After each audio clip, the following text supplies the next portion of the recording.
Congress BJP धोखा है, अब की बदलो मौका है। हमारा चुनाव चिन्ह चारपाई है, 4 नंबर पर है, बटन दबाओ चारपाई का, हिसाब मिलेगा पाई पाई का। और आपका चुनाव लड़ने का उद्देश्य क्या है? चुनाव लड़ने का तो बहुत बड़ा उद्देश्य है। सबसे खास बात यह है, आज़ाद भारत में गुलाम मूल निवासी बहुजन समाज के लोग, आज़ाद भारत में गुलाम मूल निवासी बहुजन समाज के लोग आज शिक्षा, स्वास्थ्य, सत्ता, संस्कृति, सभ्यता से इनको बेदखल किया जा रहा है। तो इन आज़ाद भारत में गुलाम मूल निवासी बहुजन समाज के लोगों को इस देश का राजा, इस देश का मालिक, हुक्मरान बनाया जाए।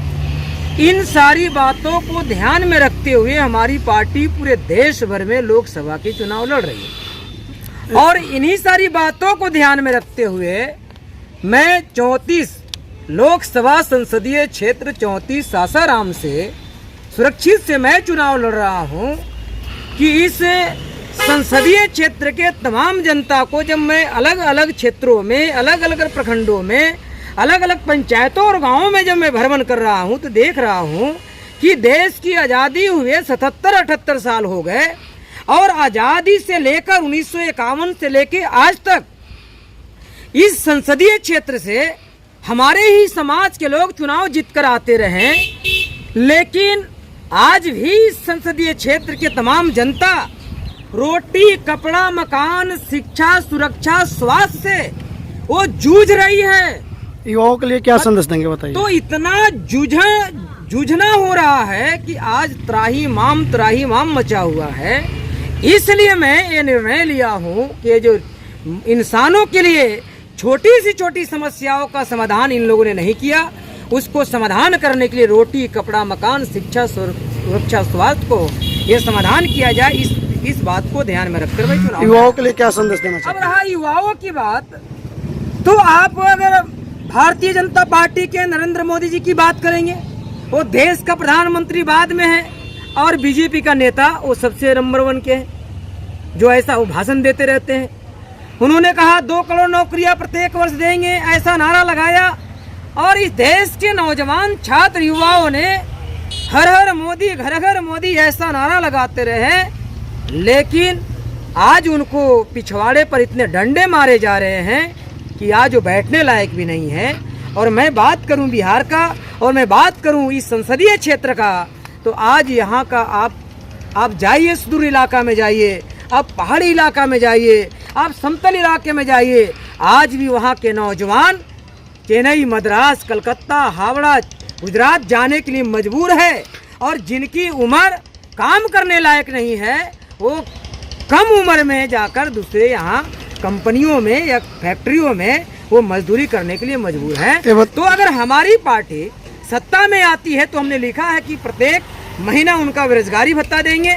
और मैं अगर अपनी बात करूं, अगर यहाँ की जनता मुझे अवसर मौका देती है तो मैं यहाँ की युवाओं को रोजगार के लिए, उनकी शिक्षा के लिए, उनकी नौकरी के लिए हर कदम हमारी मध्य से जो उनकी सुविधा देने वाली बात है, हम जी जान लगाकर उनके रोजगार के लिए, उनकी नौकरी के लिए, उनकी शिक्षा के लिए, उनका स्वास्थ्य के लिए हर प्रकार की कदम हम उठाने की काम करेंगे। 400 पार का मतलब क्या होता है? लोग बोल रहे हैं 400 पार, क्या लगता है आपकी इस पर क्या होता है? अभी तो आपने सुना कि बिहार के मुख्यमंत्री 400 के 4000 बोल रहे थे। तो अब तो ये ऐसे दिवालिये हो गए हैं, न तो नरेंद्र मोदी जी होश में है और न उनके साथ में जो पार्टियां शामिल है, वो नेता शामिल है, वो सब बेहोश हो चुके हैं। इसलिए ये 400 को 4000 बनाते चल रहे हैं। ये खास मैं बात आपको बता दूं, अगर आज इस देश में अगर चुनाव आयोग इलेक्ट्रॉनिक वोटिंग मशीन को हटा दे और बैलेट पेपर से चुनाव करवाना अगर शुरू कर दे, ये 400 तो क्या, ये 4 सीटें भी पूरे देश भर में जीतना इनके लिए मुश्किल हो जाएगा।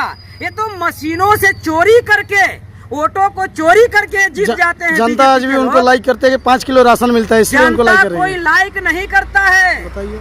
वो उनके जो चमचे होते हैं, उनके जो दलाली करने वाले लोग होते हैं, वो दलाल और चमचे चाटुकार जो उनके चाटने वाले होते हैं वो करते हैं। और उनके जो चरण चाट जो हैं वो पत्रकार नहीं, वो चरण चाट लोग जो हैं, वो चरण चाट लोगों की वजह से उनकी महिमा तो मंडन होते रहता है। वो तो आपके जैसे कुछ ईमानदार पत्रकार हैं, सोशल मीडिया चलाने वाले, अन्य मीडिया चलाने वाले, कि हमारे जैसे गरीब गुरबा लोगों की आवाज़ को जन जन तक पहुंचाने की काम कर रहे हैं। उनकी कोई छवि नहीं है। मैं तो मोदी जी को कहता हूं कि आप गरीबों को 4 किलो 5 किलो अनाज देकर आप एहसान करते हो। अरे मोदी जी, आप एक और एहसान करो कि गरीबों को, बच्चों को मुफ्त में शिक्षा, फ्री में शिक्षा घोषित कर दो, तब मैं मानूंगा कि आप बहुत बड़ा एहसानमंद प्रधानमंत्री हैं और गरीबों का हित ऐसी है। 15-15 लाख रुपए खाता में भी दिए। चावल देंगे लेकिन मुफ्त में शिक्षा नहीं देंगे। 15 लाख खाता में तो दिए, इसलिए नहीं देंगे। अब आप लोग की यही कमी है, जब नरेंद्र मोदी को नंगा किया जाता है तो आप लोग उनको पर्दा डालने की खूब। नहीं 15 लाख खाते में तो दिए। नहीं, ये तो आप लोग तो इसके लिए महारत हासिल किए हुए हैं। मतलब नरेंद्र मोदी जी को नंगा नहीं होना चाहिए। 15 लाख खाते में देखने दिए। नंगा मैं नहीं कर रहा हूँ, वो नंगा खुद ही होने वाला काम करते हैं। अच्छा। ये कोई नहीं, कुछ नहीं। मैं मोदी जी को कह रहा हूँ कि आप ज्यादा अगर गरीबों की हितैषी हैं तो गरीबों, मजदूरों, किसानों को, बेटा और बेटी को आप मुफ्त में शिक्षा दीजिए। अभी कांग्रेस एक शिक्षा नीति लाइए।